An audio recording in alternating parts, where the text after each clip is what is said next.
Hi everyone, today I'm going to try and create a stencil painting of this line. Okay, my first thought is that I want to cut the edges so when I tape the stencil to my canvas it doesn't have too much room to move. So I'm literally going to cut a little bit closer to the edge, not too much because I want to have space for the masking tape. I'm not sure if that's a good idea to do a circle. Maybe straight line makes a little bit more sense.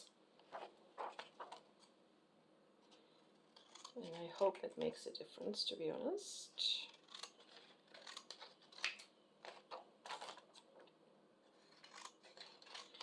Because what I want to avoid is the stencil lifting and moving, so I want it to be as flat as possible.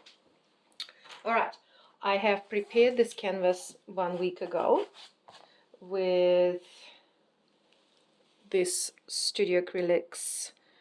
It's called Iridescent Blue Black, and it was diluted with Floetrol, which I know in some parts of the world the artists call Australian Floetrol.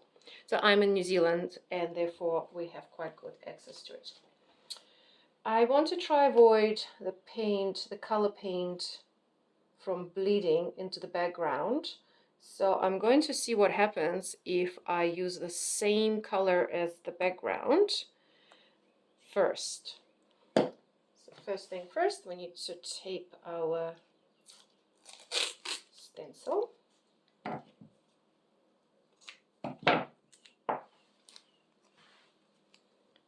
what I want to try and do is make it as flat as possible. So I'm going to try and go from the top, and as I tape it down, keep pressing it down.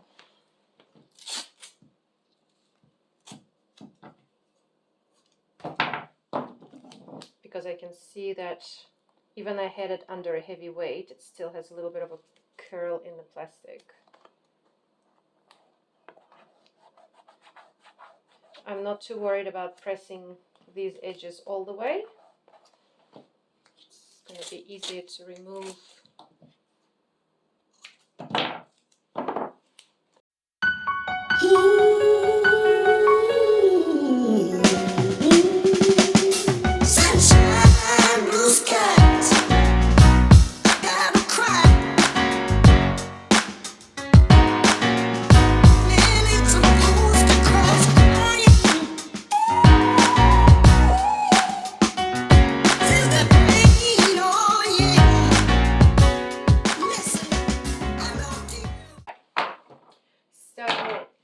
I have thought about using slightly kind of thicker acrylics, kind of medium bodied, more than soft, and who knows, I might change my mind. So I've got some colors here because I want to try and give this line a few colors and the flowers, etc. I also got the gold because, you know, how can you do anything without gold? And I've got a couple of the soft ones, just some brighter colors. I'm not even sure if I will use them in the end. We will see how things layering up. So first thing first, I'm going to use the same color as the background. I have a feeling it will be slightly different just because the original was diluted with Floetrol, and I know that iridescent colors look slightly different. When I'm low on paint, I cut it from the top. And so from my failed previous experiment, I do know that even the thinnest layer actually creates a three-dimensional effect, especially if you put different colors on top of each other. So I'm going to try and go quite thinly.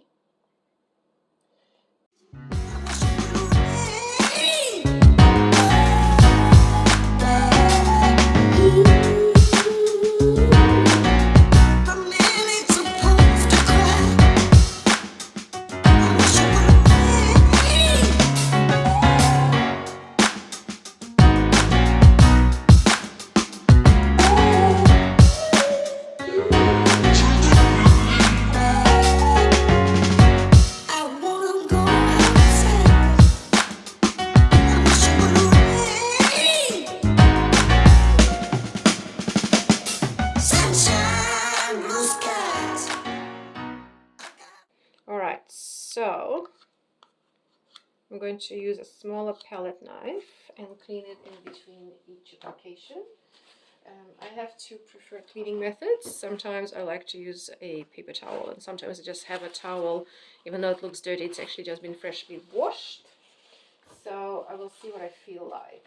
And to start, I am going to do the outline, not the outline, but the main, I guess, of our line and the ear. So it kind of goes around here.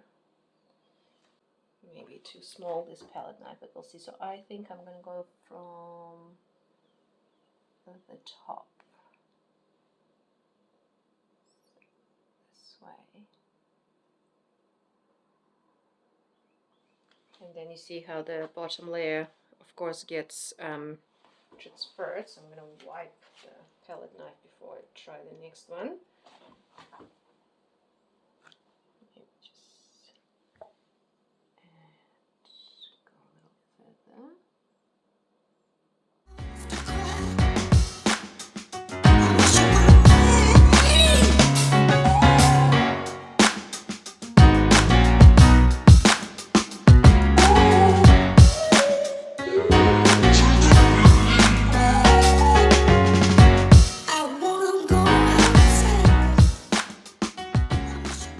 I can go over with another pink after, so we're just gonna go from here.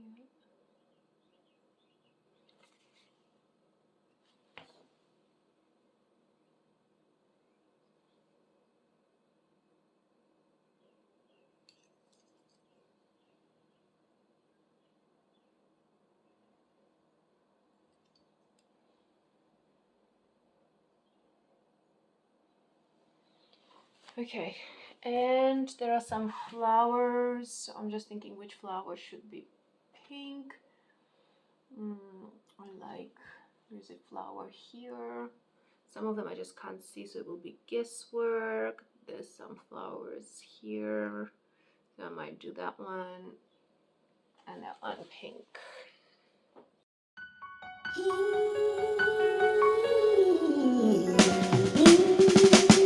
Sunshine, blue skies, I gotta cry. And it's supposed to cause crying. Since the pain, oh yeah. Listen, I love you. Night sounds rain.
Definitely much better result than the first time. Just quite precise. Except for I just messed up my whole table, but that's okay. To create a bit of separation.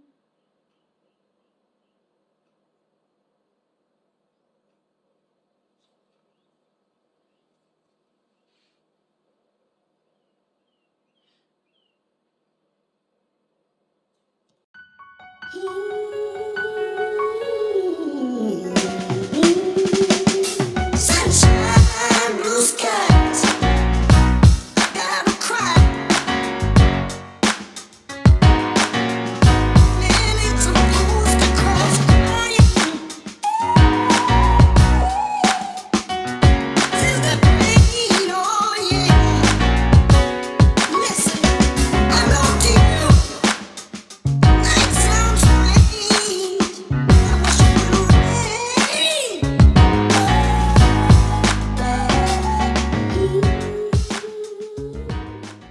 I am going to leave it like this to dry. It's not too bad. It has this beautiful background, and for a week it's going to dry, and after 1 week I'm going to do some final touches and see if we can. Okay, it has been 1 week and the paint is dry, and although it looks pretty nice, I think we can make it better. So let's see what we can do. One of the things I thought is I want the mane of the lion to have a little bit more contrast. So I want to add a little bit of white, and I bought this Pebeo Studio Acrylics high viscosity paint, which I quite like. It comes in this kind of jar that is also has a double lid. So I'm just going to try and use this one. I always have a selection of brushes because I don't know what is going to work best for this just yet. But I have a feeling I need a brush that will be able to hold a little bit of paint on it. But at the same time, I want it to be small enough to work on small details. So I'm going to try this one. Maybe it will work, maybe it won't work. So let's have a look. I'll start at the top. Maybe I'll start with this one, the tiny one, see what it looks like. Just want to add a little bit, just like that. Because I don't want to be doing any blending. I just want a bit of contrast.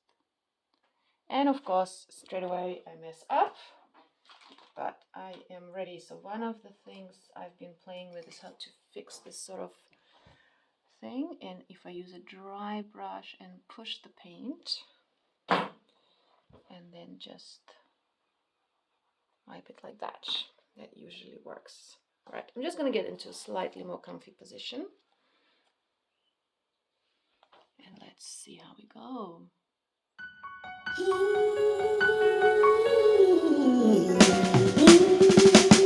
Sunshine, blue skies, gotta cry. Needing to move across crying.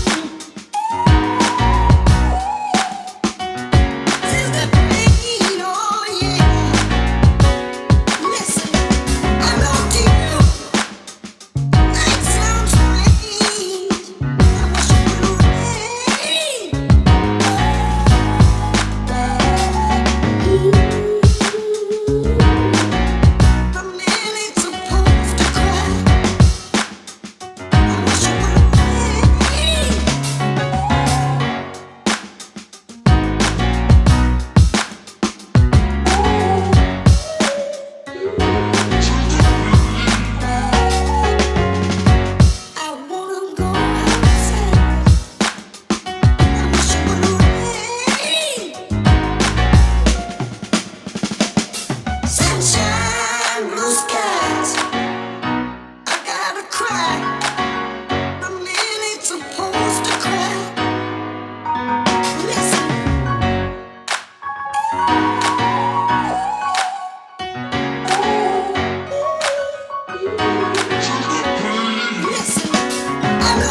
Okay, I think I am happy with this one. What do you guys think?